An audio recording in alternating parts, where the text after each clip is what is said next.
de secours animalier en montagne, c'est une association qu'on a créée en 2019 pour venir en aide aux animaux qui sont coincés en montagne et pour lesquels les gens avaient beaucoup de difficultés à trouver des solutions.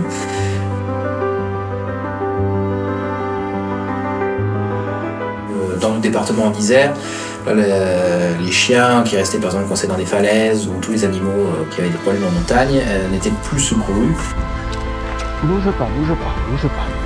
Pas bouger. Je suis secouriste à l'équipe de secours animalier en montagne, ESAM, depuis sa création il y a maintenant 3 ans. Et nous venons en aide à n'importe quelle espèce animale, que ce soit des chiens de compagnie, des vaches, des moutons, des lamas. Cette association n'a pas de filtre, on ne sélectionne pas nos interventions par rapport à nos préférences. C'est le bien-être animal qui prime. Depuis la création de l'ESAM, on a fait à peu près une centaine d'interventions, on en fait en moyenne 30 par an, mais on reçoit à peu près 200 appels par an. La majorité de nos interventions se réalisent sur des animaux qui sont embarrés, donc accrochés à une barre rocheuse.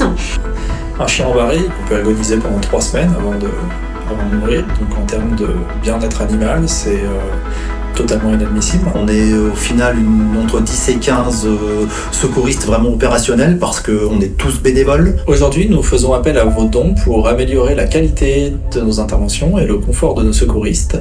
Pour les besoins des missions vétérinaires au sein de l'ESAM, on utilise un sac d'intervention médicale. Avoir un autre sac médical permettrait d'équiper plusieurs autres vétérinaires et donc de recruter aussi éventuellement d'autres vétérinaires. La deuxième fonction du vétérinaire au sein de l'association, c'est principalement la téléanesthésie. Donc c'est une anesthésie à distance grâce à un fusil. On peut anesthésier un animal qui se trouve plus loin de nous, à une 50aine de mètres par exemple. Et ça nous permet de venir en secours à des animaux qui sont plus sauvages, des animaux qu'on ne pourrait pas approcher sans une anesthésie.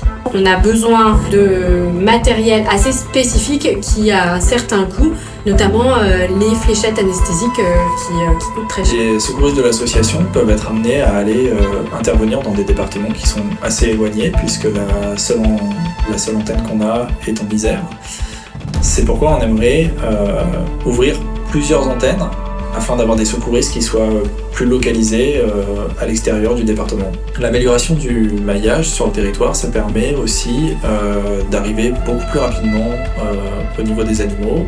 Dans le cas où ils sont blessés, c'est très très important parce que ça peut complètement faire la différence entre un animal qui survit ou non. Nous arrivons à près de 100 kg de matériel à acheminer sur zone et qu'un équipement motorisé faciliterait beaucoup plus la tâche. On travaille avec du matériel qu'on a pu acheter avec une subvention de départ en 2019.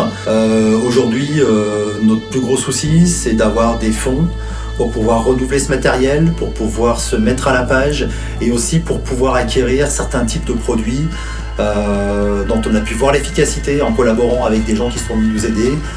Par exemple un drone, on serait vraiment très très intéressé par le fait d'avoir un drone dans l'équipe pour pouvoir faire des recherches d'animaux, pour pouvoir les localiser plus rapidement, pour pouvoir intervenir dans la journée ou quelques jours. Parfois il nous faut plusieurs jours pour avoir une position précise.